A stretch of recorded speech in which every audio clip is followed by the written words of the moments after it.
Welcome to 100 Yards of Football.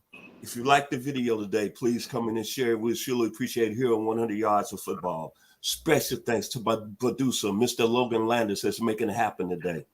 It's times like this that Vincent Turner and myself, I get excited. I get happy because I'm dreaming right now. I would never thought I had this gentleman who played with the Atlanta Falcons, that played with the New York Jets, and the Arizona Cardinals to be on a podcast that I'm doing. But I'm very honored and very thankful to Harper LaBelle for making this interview happen. So if you like the video today, please come in and share it. Today we have the legend, one of the greatest football players out of the state of South Carolina, played at the University of South Carolina. And when you're talking about getting after the quarterback at a high level in the NFL, he was in the likes of Deacon Jones. A guy I seen play at Tennessee State, Richard Dent. A guy I seen play at 12 years old, Ed Too Tall Jones. This gentleman right here is in that line of all those great talents I just mentioned. Mr. John Abraham, thank you for joining 100 Yards of Football. How you doing today, sir? Man, thank you, man. It's been one of those weeks that is real busy. We got Sunday night football. Now we got Thursday night football. So I'm squeezing in podcasts and trying to get to know new people like you, Logan. And, it's just good. But I can honestly say I've heard the word come out of so many people's mouths so many times to say, like, no, bro, you a legend. You a legend.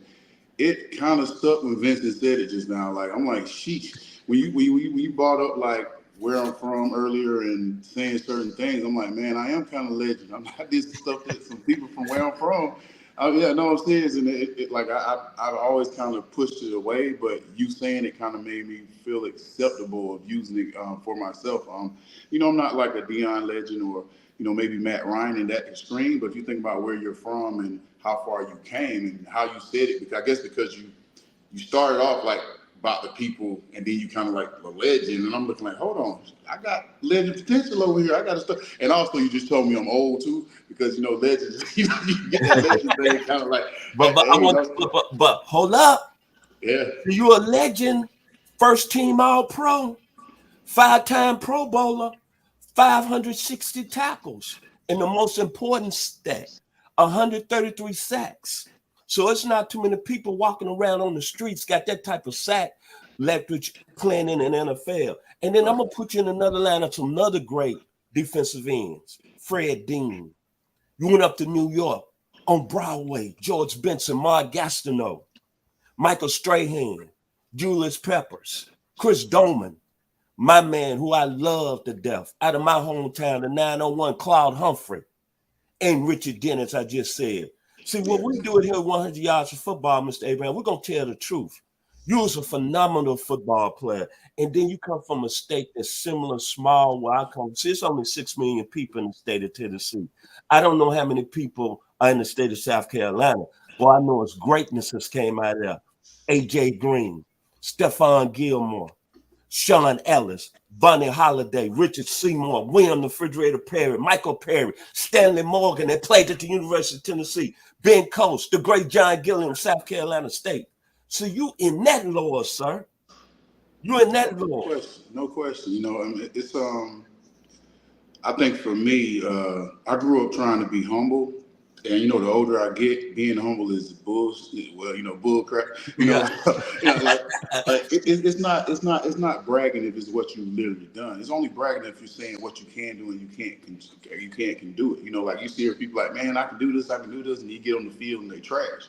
For me personally, now it's just like, John, this is what you did. Like, you don't have to like say, oh, well, I was good. No, you were great, because the people around you were great. So even if you don't feel like you were your best all the time, you put up numbers, you played, you've been around, you've been to Pro Bowl, and I'm just realizing what All Pro is. And it's crazy because I'm retired, but All Pro with you is the best at your position. I was All Pro twice, and second team All Pro once. So those are numbers like you got to be proud of. Like, in that position, you were the best in that position those years. So regardless if you didn't get Player of the Year for those years, in your position, you were bar none. Like, there was nobody better than you.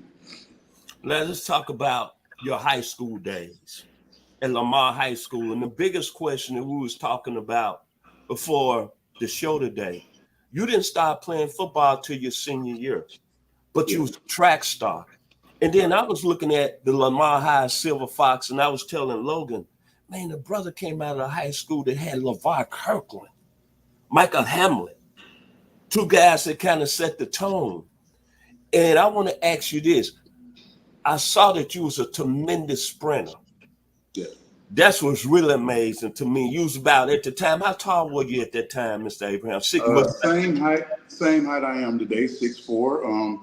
The thing was, I was like 195. Like you said, from a small town. Like my town was probably less than 1,000 people at the time, and I think it's still less than 1,000 people. You look up because I'm actually from Tillmansville, but I went to Lamar, and Lamar is smaller than Tillmansville. I graduated with around 43 people. Wow. But like I didn't even. The reason why I didn't play football is because my mom. My mom in 8th grade, I hurt my ankle, and she was like, "Don't ever play that sport again." I'm like, and real life story. The only reason why I played my senior year, we were doing accolades to put in the senior book, and I was like, I ain't got nothing up here. I got band, I got track, and that's about it. I ain't did nothing else my whole So I was like, I asked my mom, I was like, yeah, can I play football this year? She was like, you grown now, you 17, you got one more. You got one more year. Just go out there if you want to. You get hurt, it's on you. I was like, all right, cool. So I went and my coach, Coach J.R. Boyd, a great guy. One of the biggest figures in my life and my career since because he begged me every year from 8th grade, come on, we need you on the football field. We need you on the football field. And then I see a year when I came out there, he was just like, you serious? Like you serious coming out? Like don't play. Like if you ain't gonna come, don't come. I said, look, I'll be in camp. Because I came right after the track, I had like an ankle injury or something. I came with crutches, and he was just like, "Look, if you ain't coming, don't come. Just don't play with my feelings." I said, "I promise you, I'll be there." And it just stuck with me that he was a great coach, man, and just having people around me from that small town. It's being from a small town, you miss that when you get to real life.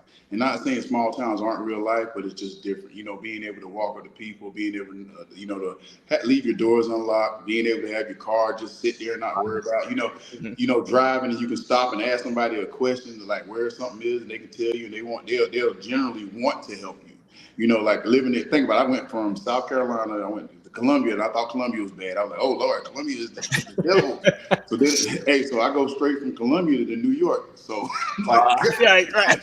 Big I'm jump like, right there. Lord, I'm like, man, what the? And then I went to there from Atlanta, and then Atlanta to I went to Arizona. I'm looking like, God, like I missed the old country town now, but I think it's better for my kids, being in these type of areas. They get to learn a lot more about life. So when they go home to see my grandma, well, their grandma, when they go home to see their grandma, they go. My mom lives in Florence, South Carolina now, so they go. They just hate going because there's nothing really to do. She lives on a golf course, so for us at our age, we're like, she lives on a golf course, dude. There's so much to do.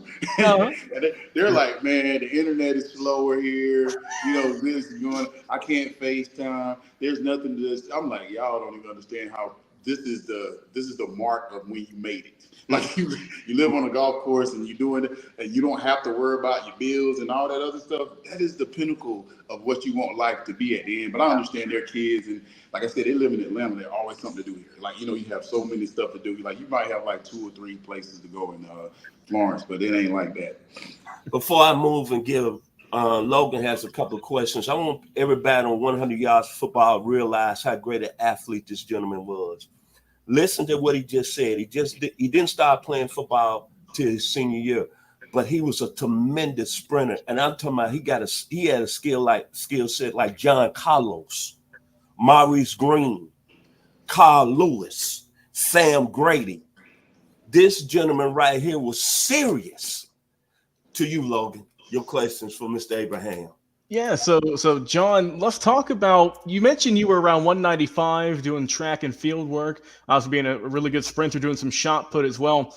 What was it taxing on your body, getting your body weight up in preparation for football? Because I understand you played not just on defense side, you played pretty much any position out there, out there with the Silver Foxes. What was that like? Just getting prepared mentally and physically for every Friday night. It was nothing. I was 17, bro. Hey, I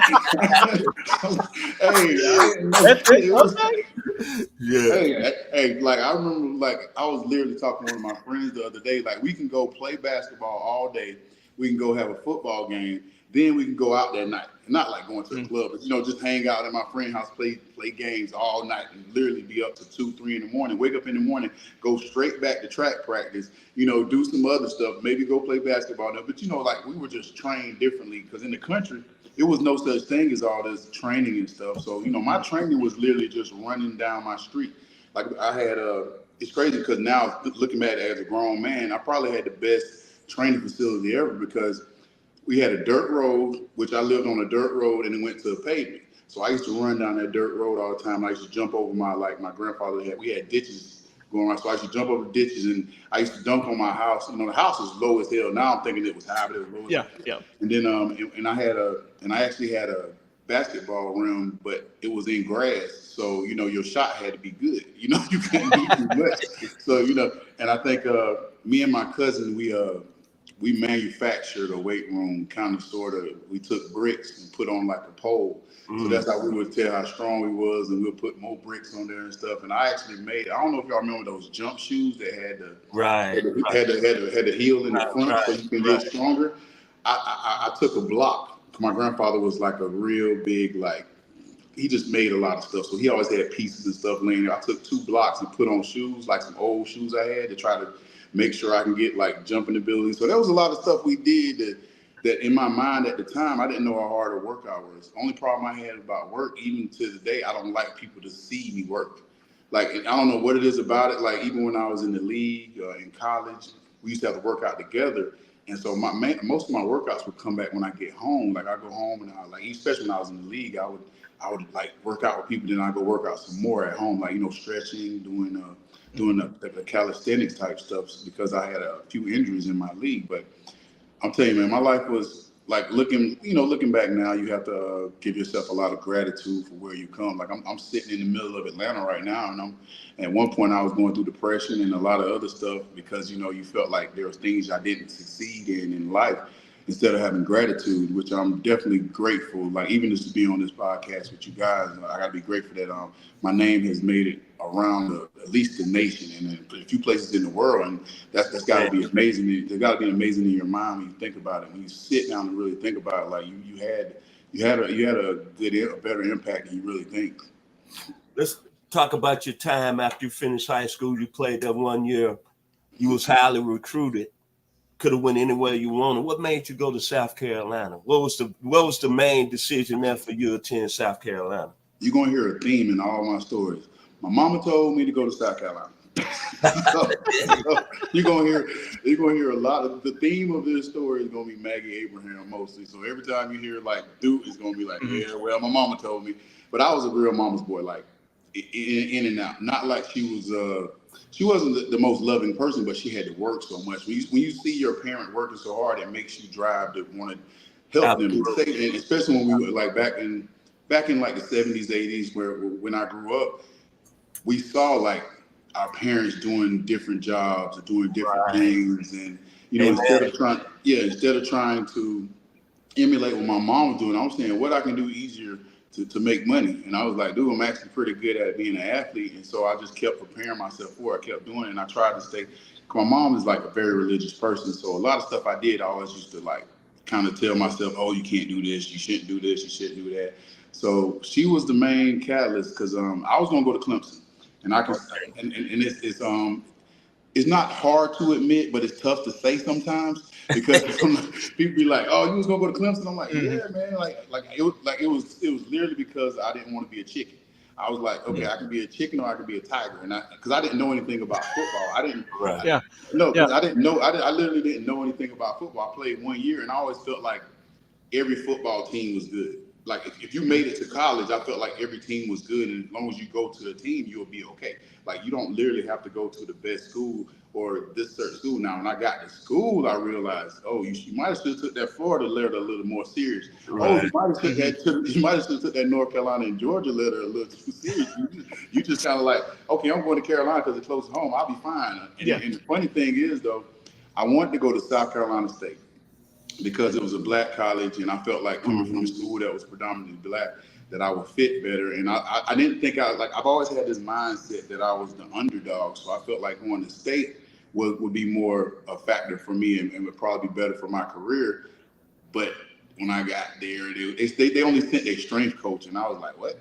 I said, I got head coaches. I got like real head coaches coming to see me, and I you sent your understand strength that. coach. So, and then they was like, well, we'll give you a quarter scholarship your first year. Then we'll give you a half scholarship your sophomore year. We'll give you then the third. And by your senior year, you'll have a full scholarship. I went to my guidance counselor. I said, don't tell them not to come back. I said, just tell them not to come back. I'm like, because at the time, South Carolina head coach was Brad Scott, and they had Tommy West. So, and like I said, I didn't know anything about football. So I'm sitting in here and I'm eating lunch, and everybody just like, people that know Carolina football because we're from the country. South Carolina, Clemson, you had Vaughn go there, so you had, you had LaVon Kirkland go to Clemson, so everybody knew Clemson. And everybody knew South Carolina because it was 45 minutes away from where I lived. So Brad Scott came in, and everybody was like, the whole school was just, and our cafeteria is small. Like I'm telling you, when I said it's probably like maybe 200-300 people went to my school at most. And I'm really stretching it out. So I just see everybody, the kid, I'm just sitting in the corner because me and my homeboys, we sit in our little corner and just eating everything, thought we was a cool crew. Everybody just getting up and saying, oh my God, so-and-so here, so-and-so here. And I'm sitting here just eating like, I'm like, who? They're like, oh, Brad Scott here. I'm like, who's Brad Scott? I'm thinking it's some country singer or something because, I live in the country. So I'm like, who is this? And so he came in and everybody was just doing it. And I'm looking like, so, somebody finally came and got me like, hey, Brad Scott's here to see you. I'm like, who is Brad Scott? I'm like, who is he from? Like, where is he from? I don't know anything about this guy. And then, I was able to meet Brad Scott. I met actually the coach that recruited me the hardest was Brad Loyne, who also was under Brad Scott. I got to meet him that day, and the transition of going there was pretty much simple after that. My mom met him, and he was a God-fearing man, and my mom loved him. My mom didn't love Tommy West so much. So it was kind of like, okay, I'm sending you. You got to go here because if you go to Clemson, I ain't going to come see you. Okay, I got you. I go there, yeah. But the respect I have for you as a player, South Carolina didn't have a lot of great years when you was there, but you still perform at a high level, as we said in the neighborhood. That didn't bother you. You still played at a high level. But before we came on today, I told you I want to ask you this question.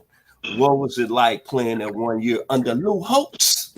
And I want to ask you about a certain player because I thought he was going to be special, Derek Watson. What happened to him, man, the running back? Lou Holtz and Derek Watson. I can't speak on him personally. I can speak on what I've seen and what I think. I think that he was just, which a lot of guys do, being too close to home. It's not always the greatest thing, Sometimes, even with me, I can say, my first year when I was in school, I used to go home too much. I go home and you want to help everybody, and everybody talking about how good you're doing, and you're staying at home and you're following the same path that you did. So my sophomore year, going into my sophomore year, I just stopped going home. I would go home and see my mom, and I would come back. So for me personally, I think I don't know exactly. He can tell you better, because I'm just saying like what I seen. It was just more like it's more like a statement that I hate now as being older. Keep it real, man. You got to keep it real. You got to keep it real. You can't keep it real and grow. I'm sorry, you can't sit here. And I think Snoop said the same thing. Snoop was like, when you're going here, you can't come back down to your friends to try to level up. You got to wait for them to get here, or y'all got to meet at an equal thing. You can't come all the way back down. And not saying that was anything wrong with the people I grew up with. I love everybody, and if they love you, they'll understand that you have a process. You have a opportunity that nobody in your city has, so they should push you out. Like they said, it's supposed to be a whole type of community should praise that person and raise them so you can see them come. But sometimes people don't. They can say they like to see you make it, but they'll be okay with you not making it. They're like, that's what people like. Think about it. If you look at Netflix right now, and I hate Netflix now, and I love Netflix because of its Netflix, but if you want to see any story that went bad, look at Netflix. I'm like, dude, like, where's these stories that, why don't we have Deion Sanders' story up here right now? Why don't we have, like, Curtis Martin's story up here? We got, like, Aaron Right. Hernandez, and I ain't trying to knock Aaron Hernandez because, that's it. But, like, the stories that we have up there, like, okay, the killer got away with this, or so-and-so did this, and it's just talking about people. I think what's the Pearson, the lady that, it's just, when I look at Netflix, I'm like, where are the like good stories? And I like I said, I'm not knocking y'all on Netflix. I know it sells, but I'm like, you know, I think our whole, like, you can see Jeffrey Dahmer all day. You can see all the stuff Right. on, like, yeah, that's what I'm saying. So it's like people love to see the story of, how they didn't make it compared to, like, even and I'm not knocking Aaron McNair. I love McNair to death, but you look at Netflix, they'll talk about his story, and I'm like, yeah, I don't want to see this anymore. Like, I've seen it so much, it's like, yeah, it's kind of depressing. And it's kind of depressing. And playing under Coach Holtz. Tell Playing on the Coach Host was, I can say, when you have an opportunity to be around certain people, and there's only a few people I can say that have been around. I've been around, and I'm like in awe of, and I know that I've done something different just being in that person's area. That's how Lou Holtz was. I mean, being with Lou, when he came in, I was thinking, like, man, this little dude cannot be a coach. Like, he is too small to be a coach. I'm like, how am I going to look up to this man? And that got thrown out the door so quick. He came in the meeting room, and I don't know if I said this story before. I know I told my friends all the time because it's one of the stories. There's only two stories that I really have about him that set him apart from anybody that I've met. So our team was terrible. And when I say terrible, we had great athletes, but we had no, what's that thing called? We had no real true leadership. We had no real culture. Like, the guys used to drink, smoke, go out. They did everything except really play football. It was at a disarray. Like, the whole team was at a disarray. And I'm not knocking anybody on the team. I love all those guys personally, but they knew. Like, everybody knew. If you was, like, people talked about South Carolina football at that time before Lou came. Even Lou said, look, I heard South Carolina has a drug problem. Y'all have so much issues going on here. We got to get stuff done. So he took the whole team in that team meeting room, locked the doors, and said, we're going to drug test everybody from here all the way up. Man, if you was seeing how the people were scatting like roaches, it wasn't me though. It wasn't me. I was fine because I'm like, I think they drug test me just to practice because I'm like, but it was, yeah, but that was one of the big things I seen for him, and after that, people started taking him serious because the coach we had before, not trying to knock Brad Scott. So when I try to talk about people, I try not to down them, but I'm saying, like, he came from Florida State culture, and Florida State was Florida boys. Florida boys had different type energy. So we had a lot of Florida guys on our team, a lot of people from Atlanta on our team.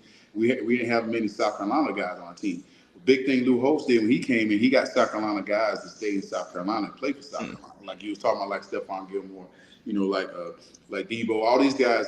And this is before, like, this was before then, but when Lou started getting the big name guys from South Carolina staying in South Carolina, that's when everybody started coming to South Carolina. And so you really started a transition of players like, hey, I can play for South Carolina and still go in the first round, because I was a first round pick for him my senior year. And it definitely because of word of mouth, because they were saying, oh, he's a tweener, he's just good on a bad team. And then, Lou Holtz said, I was one of the best defensive players he ever had. And so that took me from being like mediocre to, nah, this dude's pretty awesome. Lou Holtz said that about him. So Lou would always be a real catalyst in me being John Abraham and the person I am today. But a good story was, like, Lou didn't talk to me much, and I thought he just didn't like me because, sometimes coaches, like, sometimes you just don't like people. Sometimes it's not like you don't like them. It's just like we just don't got nothing in common. So when they was in practice and he came to me, he gave me a lifesaver. And I was like, this is like during camp, and I'm looking like, what is this for? He was like, man, if it wasn't for you, I'd be dead. I was like, okay. I was like, okay, that was a good one. I was like, nah, because I'm thinking of lifesaver, and I'm looking like, I'm not gonna eat this right before practice. He was like, I was like, oh, that was a good one. I said, yeah, because I really felt like, and it helped me show, like, the reason why he wasn't talking to me. Because I always was said, a coach told me before, if the coach ain't talking to you, you probably ain't gonna play. Like, if they ain't trying to talk to you, they don't want to help you. So I'm thinking, like, hey, he ain't talking to me, he don't really want, because he was talking, like, just screaming at everybody else. And I said, I want him to scream at me to make me feel like, he likes me at least. Mm-hmm. It was like it was exact verse. He said, I don't gotta help you. Like I don't have to say stuff to you. I don't have to tell you to work hard. I don't have to tell you to do this because you're here every day. So that's the story that I cling on to, and I try to throw in my repertoire when people say about Lou. Logan. So, John, going back just a little bit here, who were some either coaches or fellow teammates and players of yours that helped you be, as ferocious and whatnot on the line to kind of hone your skills? Any coaches that really helped you out? Because, like I said, not playing football mostly through, the large majority of high school and going into it, and then, like you said, ended up at South Carolina. Who were some of the guys that helped elevate your game during that time? Well, like I say, in high school, it definitely was Coach Boyd. J.R. Boyd was because I was basketball and track, so I wasn't a physical guy, and I played receiver and DN. I remember, I think I nail, like a nail. I chipped a nail or something in the game, or my nail came up and it was bleeding. And I was like on the sideline. He gave it to me. He was like, "Man, you supposed to be da da da da da." And I was like, "Okay." And that showed me kind of like we don't talk about stuff. We just play through it. We just play through it. And then when I went to college, actually, it was this guy, Maynard Caldwell. And he just showed me how to be tough because he was a starter in front of me my freshman year. Because I wanted to be a finesse guy so bad. Like, I wanted to be a finesse guy. He was like, they're going to run the ball to you. You're small. You got to get tougher. You got to get tougher. You got to get tougher. And toughness is literally not your body. It's your mindset. You know what I mean? Because Maynard was probably about 6'1", maybe 5'11", maybe 225 playing DN. And, but he was tough. And he talked so much trash. And I was like, this little dude talks so much trash. And I was just like, but watch how he plays. Like, watch how he plays. He plays tough. He plays on the edge. He plays with an aggression. Like, people he don't back down for anything. So for me personally, that was a challenge because I'm 6'4" and I'm 200 pounds. And I'm like, I'm bigger than this dude. I'm better than him. Like, why am I on the bench? But I'm looking like, well, he's a senior, first of all. And second of all, look at his toughness. He's out there. They depend on him. So learning dependability in this game was the biggest thing for me to learn. Whether any part of my career, I never wanted to let someone down on a play. I can honestly say from my personal life to football, I overthought things too much, and I still do it now. I've been in therapy, working on all kind of stuff in my life, but I never got caught out from middle school to high school to whatever. Like, if you tell me to do a question on a chalkboard and I get it wrong, it'll mess up my whole day. So instead of just going past it and learning from it, which I do now, there's no such thing as a failure if you don't try, if you don't put effort up, and you're there for a reason. So, but when I played in the NFL, I never watched my good plays. I would focus on my negative plays to make sure I never had them. I hated getting MEs, like mental errors, hated getting those. Like, because I felt like you played this game for 15 years. You should know everything about it. Like, you getting a mental error. Like, I just never liked being on the spot for the negative. Like, I get a sack, though, yeah, holla at me. Scream my name, do all that. And I think one of my coaches that also kind of, I used to be a very hyper player when I played basketball. Like, because it's hard to hold. And I think I dunked on somebody when I was in ninth grade. I dunked on this guy, got a technical foul for hanging on the rim, and I think I threw a punch at him. Not a real punch, one of them, boom, like one of those right there. And then he came, he just sit there and looked like, you got to be more humble. Look at the score. Like, it went from us up by 4, now we're tied by 4. And I'm looking like, and he was just, and after then, I just stopped celebrating. Like, it's literally after that play, I stopped celebrating.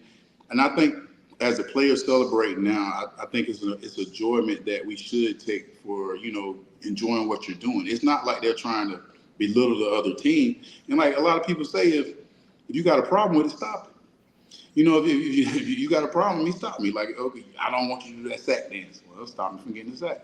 Period blank. Like, if you got a problem with it, it is what it is. Let's talk about you finish at South Carolina. You go in the 2000 NFL draft. I'm watching the draft myself because I'm a big-time draft person, man. And I'm seeing all these defensive players, LaVar Arrington, Sean Ellis. Of course, I'm a big-time University of Tennessee fan and also a homeboy of yours from the state of South Carolina. Then I see Julian Peterson, outstanding football player at Michigan State. Sean Alexander's in the draft. Keith Bullock out of Syracuse. When you was drafted, did you use them as kind of motivation Because you got to admit, there was some competition. There was some dogs in that draft. I'm talking about some guys that can get after the quarterback. Julian Peterson was athletic. Yes. We all know about LeVar Arrington. Take us back when you was drafted and just a competition that drafted those players. Honestly, I was still green to the whole fact of football. I was still learning football because for me personally, it was like dealing with school, dealing with family issues, and dealing with a lot of stuff I had going on. I knew LeVar because he was on TV every day. Like every day you seen something about LeVar. I didn't really know Julian that much until like the draft came up. I didn't really know Urlacher until around the draft came up. You know, they started dropping his name a lot. So it never was. I can never say that it was something that made me want to be a better player because I wanted to be good on my own. You know what I mean? Like I always had that mental thing that I want to be the best at this. Like even being drafted second, because Sean got drafted 12, I got drafted 13 to the Jets, and I was pissed off about that because I'm like, dude, I can't even. I said, why I can't be the first pick? Like, you know, it's a draft, but I'm like the second pick in the first round. You know, everybody was like, oh, he was a first round pick. I said, nah, I wasn't. I said, I was a second round pick in the first round. I said, that's all it was. I'm like, no, because I'm like, look, I would have liked to have gone to my own team and did some stuff. And me and Sean, we were real good friends, but also the competition was there. I mean, think about it. He played DN, I played DN. Well, at first I was a linebacker. Then middle of my career, both of us playing DNs, and he wanted to prove that he was the number one pick, and I wanted to prove that I was the number one pick. So it was a lot of us just like going at each other in practice, like I'm getting to the sack first, you getting to the sack first. So it was a tough regime, and also coming to the Jets was hard for me because I didn't know anybody at the Jets. Like, you know, I'm such a home boy. Like, you know, like I'm South Carolina. Cause I even told my agent, I was like, look, if I can go to Carolina, like if I can go to Carolina at 17 or 21, let's do that. He was like, no, if you get picked high, we're gonna take. I'm like, look, man, just trust me. Like, yeah. Or I wanted to go to I wanted to go to San Francisco also, but you know, Julian Peterson was going to San Francisco. I thought I was going to San Francisco. I wanted to go to San Francisco because I had a throwback jacket from San Francisco back in the day. I had a starter jacket, and I was like, that was like the first team that I really like started looking at. So I'm like, I really want to go to San Francisco, and it was like, nah, you're going to Jets. And I promise you, I knew nothing about the Jets. What was it like though? Parcells was the general manager though, and Al Groff was the head coach. But you go to New York. We know what New York is, but a lot of history with the Jets. You going up there, man, you on Broadway, neon lights, George Benson, Joe Namath, Chinchilla Coat. Yeah. And you walk into all that. And then the team, Chad Pennington, Vinny Testaverde, Jason Ferguson, Curtis Martin, Laverius Coles, Marvin Jones. Talk about you when your first year there. My first year there was probably I wouldn't say my worst year in the league, but it was probably my hardest learning lesson. When I got there, first of all, the Jets facility was the worst facility, one of the worst facilities I ever been in. And I'm coming from college. Really? Wow. Oh, it was terrible. Not now, not the facility now. Yeah, you gotta understand, the facility is on Hofstra campus. The facility was on a campus, so it was on like Hofstra campus. So it literally was probably like 2 floors, maybe, I don't even think it was 10,000 square feet. So you had the gym, you had the kitchen, you had everything all in there, man. When I said it was one of the worst facilities, I went in there and I was like, dude, no wonder they lose. Because I went from college thinking like, my college facility is nice. I went in there and I was like, wow, this is terrible. So, but after the shock of what was going on, that kind of got that out of the way. You know, I started trying to be a football player then, you know, and I can honestly say I made a lot of personal mistakes because I wanted to be cool then.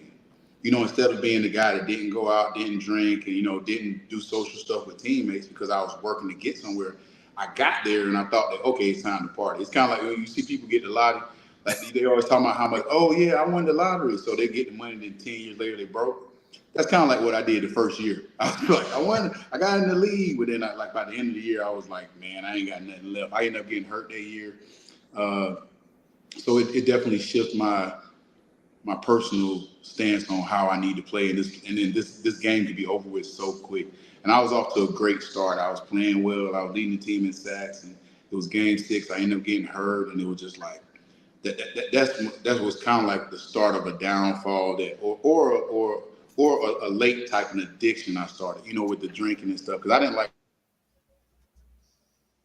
alcohol was a easy coping system for me, especially, like I'm 22. I ain't never, never drank alcohol in my life. And then, and especially a person that I was very antisocial. And, a lot of times when you've had a drink before, you'll go from being, hey, I'm Vincent to Vincent, what up, baby? So yeah, so it definitely changed, but it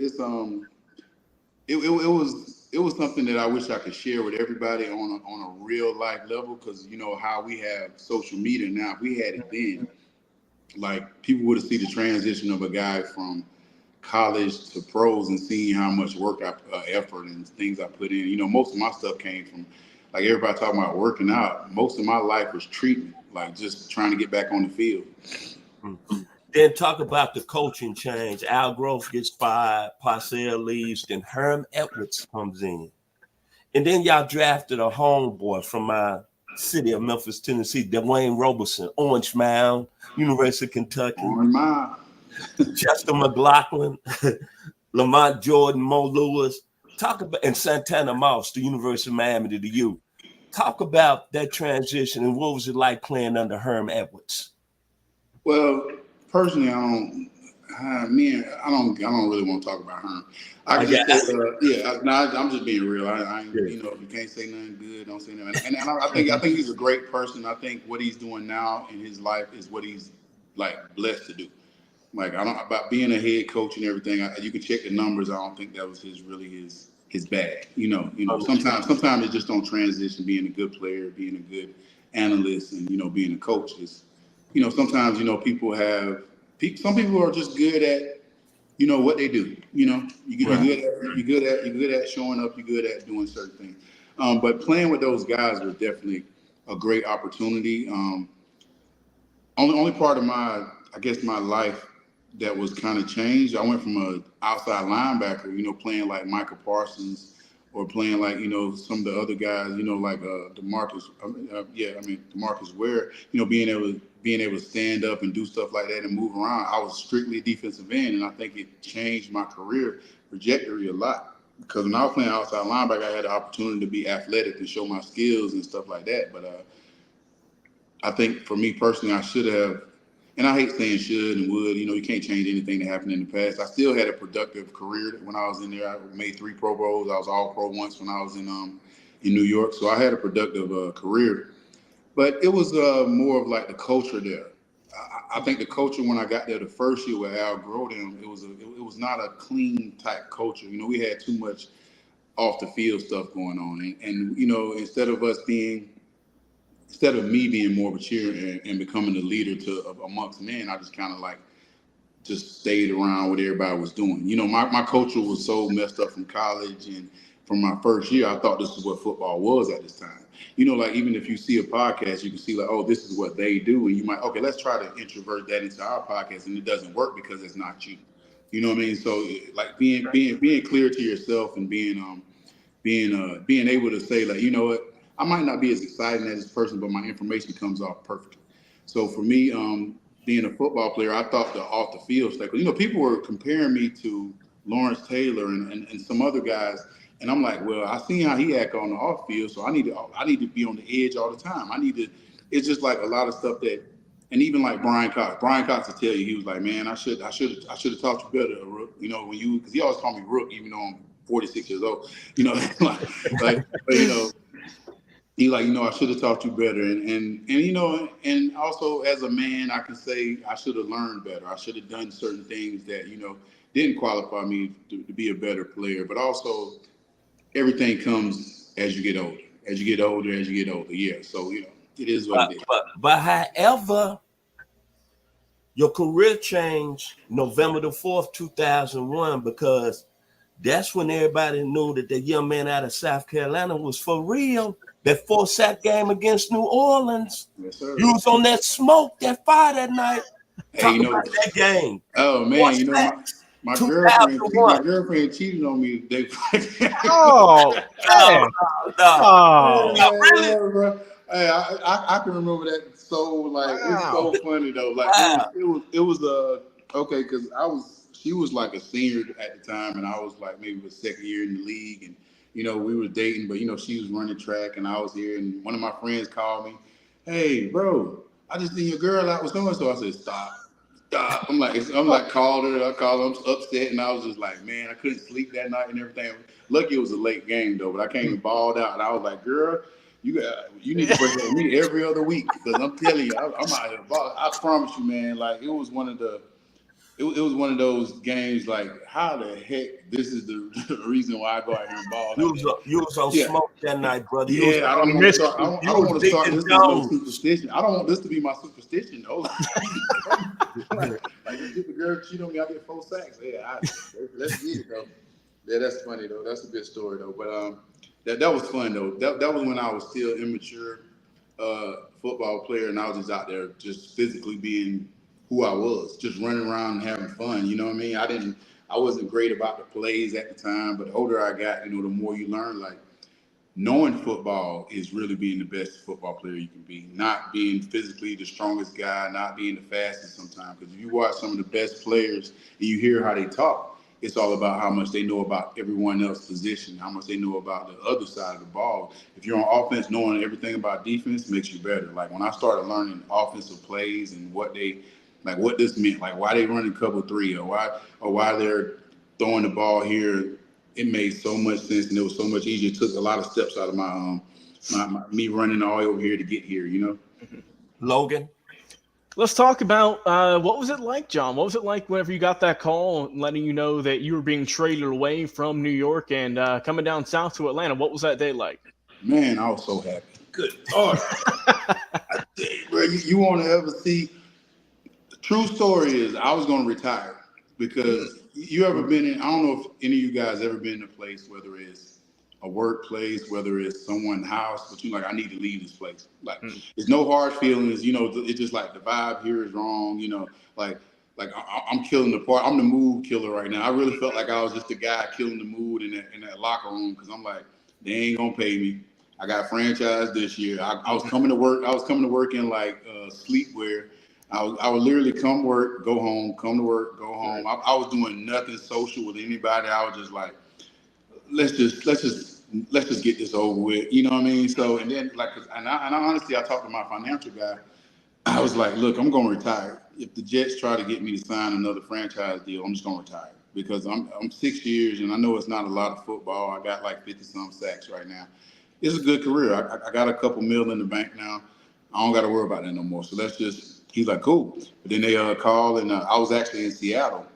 And because I was visiting Seattle and Seattle was my main team to go to. I was going to go to Seattle. But they was taking so long because they was trying to get Steve Hutchinson also signed. So they were like, well, if we get Steve, we're probably going to pass on John. And I knew that what it was. But I was just like, okay, whatever y'all do, just let me know. But so then on the way to the, we had to sneak out of that place. They had us locked in the room for like 2 hours. we were like, yeah, can we go to the bathroom? And we went to the bathroom. We was out. We went and got our limo and we took off. We headed to the airport. And while we were going to the airport, they was like, he was like, Atlanta wants you. I'm like, stop playing. Because Atlanta had like Brady at the time. Quinn Brady, they had Quinn Brady. So I'm thinking that, okay, there's no way I'm going to Atlanta. And Carolina had Julius Peppers, so there was no way going there. But, they was like, nah, Quinn he retired. And, Falcons want you. I'm like, stop playing. He was like, the Falcons want you, like, seriously. He said, well, it's going to be less money. I said, make it happen. I'm like, I don't care about less money. You think about having to fly my family from South Carolina to Seattle, having to go home, flying from Seattle, the price of living in Seattle compared to Georgia. And I said, when I lived in New York, tickets were like $1,000 just to get home sometimes. So I'm like, just make it happen. It's a 3-hour drive from Columbia. I'm like, make that happen. And it ended up happening. And my career and my life, I think, got better after that. Amen. Talk about you was on two teams, single season teams that came close to making the Super Bowl, were favorites to get to the Super Bowl. The 2010 team that went 13-3. Y'all got beaten the opening round by the Packers, and then 2 years later, y'all losing the NFC Championship game against San Francisco. Talk about the teammates on that team: William Moore, Curtis Lofton, Dante Robinson, Tony Gonzalez, and of course Matt Ryan. What was it like almost getting there And on that was a really very talented Atlanta Falcons team.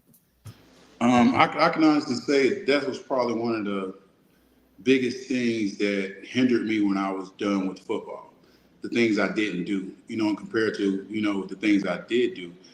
That team we had, I knew we was going to the Super Bowl. Like, I ended up getting hurt in the last game of the season, which we really didn't need, and so I didn't really play well the whole playoffs, so it really hurt. But we was beating San Francisco at halftime. Like I was ready. I was like, man, I'm about to go to the Super Bowl. I was crying and stuff. This was like my 13th year in the league. I was like, finally, I'm getting a chance to, because I know if I can make it to the Super Bowl, I get 1 sack or 2 sacks in the Super Bowl, I'm a Hall of Famer. There's nothing they can say. You win a Right. Super Bowl, and you're one of the people that helped do it. You're a Hall of Famer. So when we didn't make it there, it just broke me. Like I was broken. I was literally just broken for like, I'm talking about not like a year or two. I'm talking about like 7 years after I was retired. I always thought about, even when I was in Arizona and made another Pro Bowl, I always thought about that one game. If we get past that game and think about being hurt the game before, like the game before the playoffs, I get hurt, which was a game that we didn't even need it. I'm like, man, why is my career like this? Because the same thing happened to me in New York when I was with the Jets. We had a good team. We had them playing Pittsburgh, but maybe 2 games before the playoffs started, I hurt my knee and I missed like the playoff games. And I'm like, I know if I played, this thing would have been different. Like I just know like how I was playing at those times in my career, it would have been different. So it was tough. It was tough to like manage and also just getting over stuff. Like, getting over like, okay, it's okay. It happened. It's okay. It's okay. Let it go, Johnny. It doesn't make you the man or the player or anybody else. You did what you did. Stuff happens for a reason. Oh, also, I'm sorry. Also, Matt Ryan just got in the Ring of Honor, and so on Monday we had a little banquet for him, and that was good, and it brought back a lot of memories. But it also gave me, I guess, to put on what Vincent said, it gave me a sense of gratification because I was a part of his career. Like, sometimes you don't understand like what impact you had on someone else's career. Like, okay, Matt Ryan did this, Matt Ryan did this. Okay, but you played on that defense to help Matt Ryan Absolutely. win some of those games too. So for me, it was definitely like one of those surreal moments, like sitting in the audience and like, they asked you to come because you did help Matt. Like regardless of you didn't win the Super Bowl, you didn't get a chance to go to the Super Bowl that he went to, but in the process of him becoming a better player, you were there at his younger part of his stage and helped him become a better player because you were on that team in some kind of capacity. So that really helped and make me, give myself a pat on the back and saw like, dude, you contribute to that. You got to play with Tony Gonzalez. You got to play with Curtis Martin. You got to play with some guys that are, Hall of Famers, guys that will always be talked about in football. So sometimes it's not about you, it's about the people that you helped around you. Whether it's a small increment or a big increment, you was a part of that life. December the 12th, 2010, when you became, in my opinion, my top 10 and one of the greatest defensive ends ever. Because I'm down south, as I said before, man, I saw Richard Dent, Claude Humphrey, and Ed Too Tall Jones do their thing at Tennessee State. Your 100 career sack that night against Carolina, and you became only, I want people listening to 100 yards football, only the 25th player in NFL history get 100 sacks. What was the feeling like that night? The funny thing was, I didn't even know I was close to getting 100. I didn't even. I stopped paying attention to numbers so long ago because I was always worried about playing the game. I was injured. I think the years prior to that, my first 10 years, I probably missed like 30 games of football because of injury. So that's like 30 games is like 3 years of football. So my thing was trying to stay on the field. The number was like, what game is this for me? Like, what game? So when I got the 100, after the game, they was like, hey, John, you got your 100 sack. I was like, really? I didn't even know I was close. Like, I'm serious. I didn't even know I was close. So for me, but also it made me focus on, because they said you're the 21st person that did, and I was like, wow. I said, hold on, 25 out of everybody else? And he was like, you the 25th. So then it kind of got me looking at my numbers more, and being like late in my career, it was just like, dude, you can move up. Like you can move up pretty. You can move up pretty good. Like you're at 100 right now. So I started paying more attention to the numbers. But for me, it was more of the win. And this is the textbook thing to say. It was more of the win. We played well. Great game. No, I was happy. I got the shoes and the jersey. I got everything put in a big mantle. My mom has it at her Mhm. house. I let my mom keep it. My mom got my first Pro Bowl jersey. My mom has like so much stuff. My mom was able to come to Hawaii with me a couple times, so that's the big things that I remember. But the 100 sack was literally I didn't even know till reporters came afterwards and be like, "Hey, you got a 100 sack?" I was like, "Word." Logan, So, John, what was it like in those rivalry games? Because I feel like people who were in the South knows about the rivalries between the New Orleans Saints and when the Panthers are rocking and whatnot. So, what was it like going on the road and taking on Drew Brees and a young Cam Newton during your career in Atlanta? What were those battles like? Man, they were the most aggressive and the best games I ever played in. Those are the energy type stuff that if anybody plays sports, or even y'all doing this podcast, there's certain part of this stuff that you hmm do you cannot reciprocate that energy anymore ever again in your life. Like me getting a sack, I will never feel that. I will never feel that euphoria again. Me playing against Drew Brees, I will never feel that again. So there are certain things just going. You know how I feel just to shed a whole crowd over 80,000. Like just getting a sack in New Orleans and everybody just be like can't say anything. Like there's certain parts of your life that when I was in college I can't and I'm just being 100 with y'all. I can't remember a lot about football. Like I literally can't. I had a concussion at the end of my career, and so I can't remember like plays. Like I can't remember, but I know energy. Like I can run into. Let's say if me and Vincent met a long time ago, or me and Logan met a long time ago. I can remember you now. If we did something together, I might not remember the situation. Like so, I might be like, "What up, bro?" And it took me a long time to be okay with that and come back out. Like, because I used to shelter myself because I was embarrassed because I didn't want people to know. Because like, even like the biggest thing, like watching Matt on Monday, how much he can reciprocate or tell you about football. Or I remember this game, I remember this game, and I remember this game. I'm sitting here like, I'm just jealous. I told my sister, I said, man, I'm so jealous. And she was like, stop being jealous of people. I was like, no, I'm not jealous of his career. I'm very proud that he had that kind of career. I'm saying I'm jealous because how he can just shoot it back out. Mm. You know what I mean? Because like I think I had to start watching film on myself to remember stuff, and it was really bad. And I had to become a grown up and like start doing treatment and therapy to make sure that I can live my life for now. Like anxiety is looking at the future, depression is looking at the past. I was always in the past worrying about the future, and I couldn't like live in the moment. So living in the moment now is the most important thing. And if I need to like really go back, like the stories I'm telling y'all are the stories that I remember. Like I might have greater stories or greater things that if you talk to Lou, like, oh, I remember John because of this, and I'm like, wow. So now like when I meet people and they tell me stories, like I ask people like, so how do we know each other? And they be like, you don't remember this? You don't remember? I said, I do not. Like I do, not. But it's also good when you hear good stories about yourself, or you talk to your old teammates. You might not remember their names at the time, but you're like, hey, I'm John, because a lot of people tell me this, and it's funny to me, but it's the truth. Every time I meet somebody, I always introduce myself. Hey, I'm John Abraham, and they be like, "Man, I know who you is," and I'm like, "Dude, like you gotta understand, I don't know who I am sometimes." Like I want you to like, oh, like I remember you from, we used to hang out here, or da da da. So I take it as a new challenge, and be proud of what I can remember, and I try to throw that back out to people. So it's fun now, but even like seeing Richard Seymour, one of my good friends, we've been we used to always see each other like during the off season, like, man, I just want to see your face. That was our little statement to each other, just to hang out. Cause two guys from small town, so it was hard for me to come around him a lot because I couldn't remember our history. I knew who he was, like I knew who he was, but then like I'll see stuff, or I'll see pictures or something, and I'm like, I don't remember this night.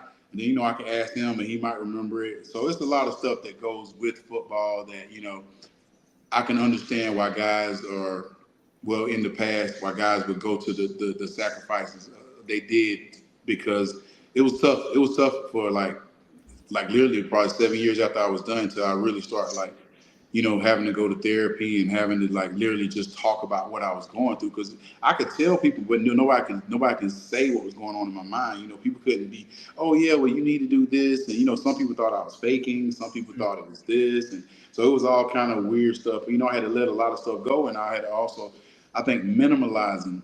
is something I understand as an older age. When I was younger, I was like, man, I want this, this, this, this, this. Now it's kind of like, got a place to stay, correct. Got a car, correct.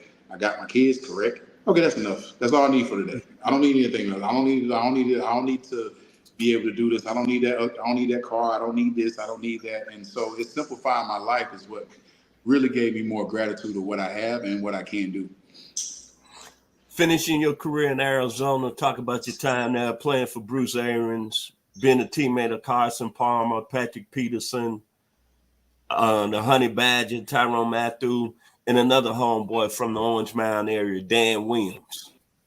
When I was talking about not having a lot of gratitude back then, but you even saying them names just be like, dude, you should have really been in the moment more because you were around some great players. I talk to Larry all the time. I talked to Larry before because we was friends just from just Pro Bowls and stuff, just seeing each other.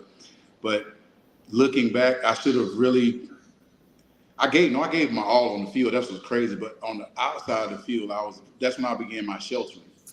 When I got cut from the Falcons, I took it very hard. Because being traded from the Jets was okay. Because I wanted to lead the Jets. But being cut, I signed a 3-year deal with the Falcons. And just being cut after 1 year and had 2 more years, I had 10 sacks. And I was just like, man, I don't got a job. And we didn't make it to the Super Bowl that year. And I've always taken losses hard. And this is one of the biggest losses of my life because I could have went to another team the year before, but I chose to stay with them because I wanted to end my career. I had adopted my nephew maybe a year before that, and I didn't want to move him from Atlanta. So, that was a big thing in my mind, and that's the reason why I stayed in Atlanta. My family was already secure here, and being let go and not having to go to Arizona, but getting the opportunity to go to Arizona, it kind of, on the field, it was beautiful, but off the field, it was horrible. I mean, my house got broken into, all my clothes, everything that I acquired for the last 13 years was stolen. Like everything. I mean, my Pro Bowl jerseys, the jerseys that I collected from everybody else, my Here in high school, Atlanta? Here my high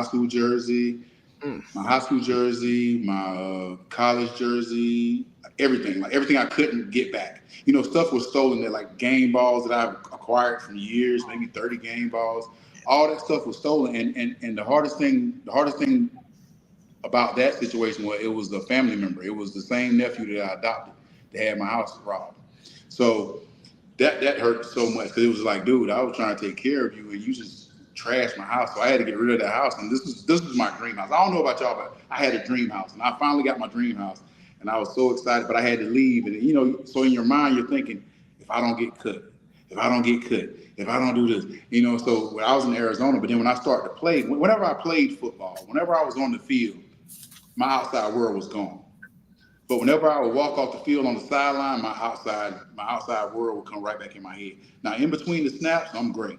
But once I used to walk off the field and take my helmet off, it was just like, it seemed like everything was just coming back like this. Like, and I couldn't stop it from there. And, and also trying to be a man and trying to look strong. I didn't want to tell people what I was going through. I'm like, I'm not going to tell nobody that, my mind is not like where it's supposed to be. I'm not going to tell people that I lose my keys like every other week. I'm not going to tell everybody I can't keep my debit card or my credit card because I keep losing it because I can't remember where I put it. I'm not going to tell people that I've had like 30 cell phones in like the last year because I keep losing my cell phone. I didn't want to tell people stuff like that. You know what I mean? Because I didn't want people to like say, okay, he's one of those statistics of one of those guys that has that problem. And I was like, I don't want to be that guy. Like, I can't be that guy. Like, I can't be that guy. So it was a lot of avoidance. I did a lot of avoiding the inevitable. And then, finally I came to terms with what I was going to be and how my life was going to be. And it simplified a lot for me. And it became easier for me to be around people. Because I think once you bring things to light, it's easier to walk around. If you're walking around in your mind thinking that people know, but they don't know, or maybe they know, and da-da-da-da. But I'm like, look, man, I went through some stuff. Like, I went through some stuff. I'm getting it off my chest so I can live with it. You know what I mean? I didn't kill nobody. I could have killed myself, but I didn't. So praise that and certain things. So once you start living with it and you let people know and let it go, it becomes more easy. Well, for me, it did anyway. I can't judge what everybody else is going through or the symptoms of stuff. But like once I let a lot of stuff go and understand, it's life. This is my first life. This is my first journey going through it. There's stuff that I don't know what's going. We always try to plan for the future, and God laughs. It's like you don't you don't know what's going to happen, but it is your job to make sure the day is good. If something bad happens, and I tell people, this is my new little slogan, and I tell myself. When I say problem, I don't say it with an exclamation point. I say problem with a question mark, so I can make sure it's something you can solve. Some stuff you can't solve. What are you gonna do to make it better, John? What are you gonna do? Like, are you gonna sit here and just be like, "Oh man, woe is me," or are you gonna just be like, "What can I do?" Okay, well, all right, you got this going on. Let's do this. Let's do this. So it's kind of like the athlete in me, and the person that wants to rebuild myself now. Logan. Final question for you, John. Where can people connect with you? And do you have any upcoming events coming up? I know you said you just were hanging out with Matt Ryan on Monday. And any other big plans coming up either this week or for the rest of the year you got planned? Well, I'm doing a little work with Atlanta Alive here in Atlanta. So I'll be at the game on Thursday to I guess break down the game. See what's going on, see where we're going to be good or bad this year. Shoot some lies and shoot some truths. Mm-hmm. But my Instagram is ENAYJO. Anajo is my three daughters' first two initials. So EN.